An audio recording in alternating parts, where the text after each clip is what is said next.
আসসালামু আলাইকুম ওয়া রাহমাতুল্লাহ। আপনারা অনেকেই ভাবছেন যারা নতুন শিক্ষার্থী রয়েছেন অনার্স পরীক্ষার খাতায় কোন ভার্সনে উত্তর লিখবেন?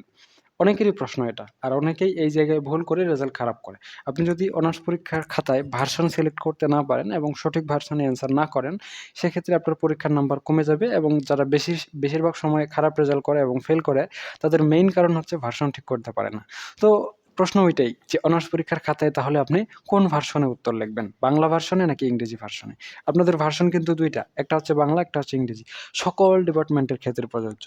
এখন আপনি বাংলা ভার্সনে উত্তর করবেন নাকি ইংরেজি ভার্সনে উত্তর করবেন, এইটা বোঝার জন্য আপনাকে ৩-৪ টা প্যারামিটারস ঠিক করতে হবে। ৩-৪ টা বিষয় জানতে হবে। তার মধ্যে একটা হচ্ছে আপনি যখন আ যেই ডিপার্টমেন্টে পড়বেন, ওই ডিপার্টমেন্টের বইয়ের সাবজেক্টের পাশে আপনার সাবজেক্টে যখন হেডলাইন টাইটেল থাকবে, তখন ওই সাবজেক্টের পাশে যদি ইন ইংলিশ লেখাটি থাকে, সাবজেক্টের পাশে যদি ব্র্যাকেটে ইন ইংলিশ লেখা থাকে, for example business communication and report writing, ব্র্যাকেটে লেখা আছে ইন ইংলিশ। এটা অ্যাকাউন্টিং ডিপার্টমেন্ট। ম্যানেজমেন্ট ডিপার্টমেন্টে লেখা আছে বিজনেস কমিউনিকেশন, ব্র্যাকেটে লেখা আছে ইন ইংলিশ। অর্থাৎ এই সাবজেক্টে আপনাকে পুরোটাই ইংরেজিতে অ্যান্সার করতে হবে। এখানে বাংলা কোনোভাবেই লিখতে পারবেন না। ১ নং প্রশ্নের উত্তর এটাও আপনি বাংলায় লিখতে পারবেন না। আর যারা বিবিএ শিক্ষার্থী রয়েছেন, আপনাদের ম্যাথ সাবজেক্টগুলো প্রতিটা বিষয় মাত্র ৳৫০০ শেষ করতে আমাদের স্পেশাল ব্যাচ রয়েছে। এখানে আমার হোয়াটসঅ্যাপ নাম্বার রয়েছে, চাইলে যুক্ত হতে পারেন।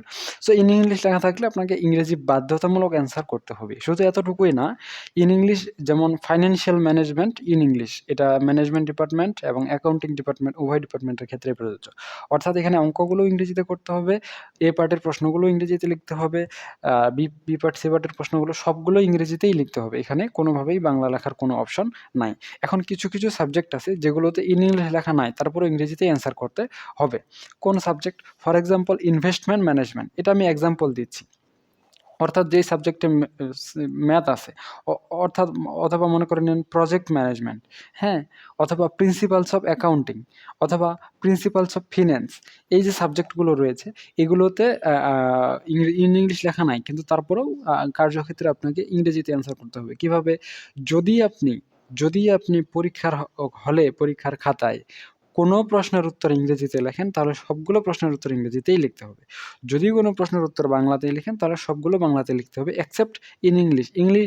ইন ইংলিশ যেগুলোতে লেখা থাকবে, ওগুলোতে তো বাংলা লেখার কোনো অপশন নাই। এখন একটা সাবজেক্টে আপনি বাংলায় অ্যান্সার করতে পারবেন নাকি ইংরেজিতে অ্যান্সার করতে পারবেন, এটা বুঝতে পারবেন প্রশ্ন দেখে। প্রশ্ন যদি শুধু ইংরেজি ভার্সনে থাকে, তাহলে তো আর বাংলায় কোনোভাবেই অ্যান্সার করতে পারবেন না। আর প্রশ্ন যদি বাংলা ভার্সন এবং ইংরেজি ভার্সন উভয় ভার্সনে থাকে, তাহলে আপনার জন্য করণীয় হচ্ছে, যদি আপনি বাংলা ভার্সনে অ্যান্সার করতে চান, তাহলে পুরো খাতাটাই আপনি বাংলা ভার্সনে অ্যান্সার করবেন। যদি ইংরেজি ভার্সনে অ্যান্সার করতে চান, পুরো খাতাটাই ইংরেজি ভার্সনেই অ্যান্সার করবেন। এখন আপনার ১ম ২ টা প্রশ্নের উত্তর বাংলা ভার্সনে হবে, তাই আপনি বাংলা ভার্সনে লেখলেন। পরবর্তী প্রশ্নগুলো আপনার ইংরেজি ভার্সনে হবে, তাই আপনি ইংরেজি ভার্সনে লেখলেন। যদি এরকম করেন, তাহলে আপনার হচ্ছে যেকোনো একটা ভার্সন কেটে দেওয়া হবে। কোন ভার্সনটা কেটে দেওয়া হবে? সবার ১ম যে ভার্সনটা দিয়ে আপনি শুরু করেছিলেন, ওই ভার্সনটা রেখে বাকিগুলো কেটে দিয়ে দেওয়া হবে। ফর এক্সাম্পল, যে আপনি ১ম প্রশ্নের উত্তরটা বাংলা ভার্সনে অ্যান্সার করছেন। ঠিক আছে?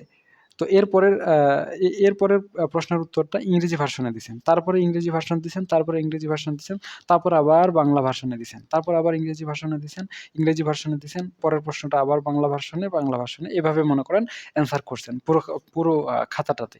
তো শুরু করেছিলেন কি দিয়ে? বাংলা দিয়ে। তাহলে বাংলা ভার্সনটা অ্যাকসেপ্ট হয়ে গেল। শুরুরটা সবসময় অ্যাকসেপ্ট হয়ে যাবে। যেহেতু আপনি বাংলা ভার্সনে অ্যান্সার করেছেন, ঠিক আছে? তো আপনার ইংরেজি ভার্সনের উত্তরটা কাটা যাবে, ইংরেজি ভার্সনের উত্তর কাটা যাবে, ইংরেজি ভার্সনের উত্তর কাটা যাবে। আবার যখন বাংলা লিখেছেন, তো বাংলাটা অ্যাকসেপ্ট হয়ে যাবে। আবার ইংরেজিটা কাটা যাবে, ইংরেজি কাটা যাবে, বাংলা অ্যাকসেপ্ট হয়ে যাবে। সবার ১ম অ্যান্সারটা যেই করেছেন। এখন যদি উল্টা হয়, আপনি সবার ১ম অ্যান্সারটা ইংরেজি ভার্সনে করেছেন, তারপরে আবার ইংরেজি ভার্সনে অ্যান্সার করছেন, তারপরে ইংরেজি ভার্সনে অ্যান্সার করছেন।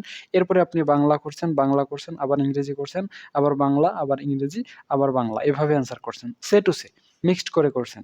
তাহলে এই যে শুরুরটা আপনি ইংরেজি ভার্সনে অ্যান্সার করছিলেন না? তো ইংরেজি ভার্সনটা আপনার অ্যাকসেপ্ট হয়ে গেল।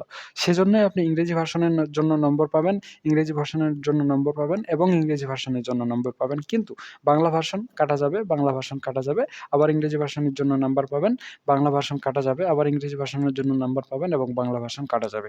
অর্থাৎ আপনি যদি ইংরেজি ভার্সনে অ্যান্সার করতে চান, পুরো উত্তরপত্রটাই ইংরেজিতেই অ্যান্সার করবেন। যদি বাংলাতে অ্যান্সার করতে চান, পুরোটাই বাংলায় করবেন।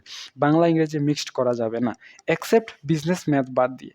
বিজনেস ম্যাথের শুধু লেখাগুলো, আই মিন সংখ্যাগুলো, এই যে সংখ্যাগুলো আছে 0 থেকে 9 পর্যন্ত যে সংখ্যাগুলো রয়েছে, অঙ্কগুলো রয়েছে, এগুলো শুধুমাত্র ইংরেজিতে লিখবেন। বাকি সবকিছু আপনি চাইলে বাংলাতে অথবা ইংরেজিতে যেকোনো একটা ভার্সনে লিখতে পারেন।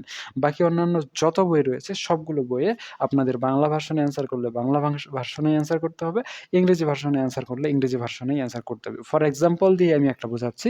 যেমন আপনাদের একটা সাবজেক্ট রয়েছে ইনভেস্টমেন্ট ম্যানেজমেন্ট, বিনিয়োগ ব্যবস্থাপনা। তো এই বিনিয়োগ ব্যবস্থাপনার যে ম্যাথগুলো রয়েছে, এগুলো বইয়ে, গাইডে, সাজেশনে এবং ক্লাসে ইংরেজিতে শেখায়। অর্থাৎ ম্যাথ আপনি কি ইংরেজিতে করতেছেন।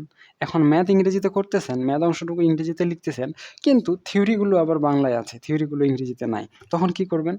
অথবা ইংরেজিতে আপনি পড়েননি, ইংরেজিতে আছে, বইয়ে মেন বইয়ে তো থাকে, ইংরেজিতে আছে কিন্তু আপনি পড়েননি। তো আপনি মনে করেন একটা থিওরি প্রশ্ন দিয়ে অ্যান্সার শুরু করেছেন, এরপরে ম্যাথ করেছেন ইংরেজি ভার্সনে। তো থিওরিটা করছেন বাংলা ভার্সনে, ম্যাথগুলো করেছেন ইংরেজি। তো আপনার সবগুলো ম্যাথ কেটে দিবে।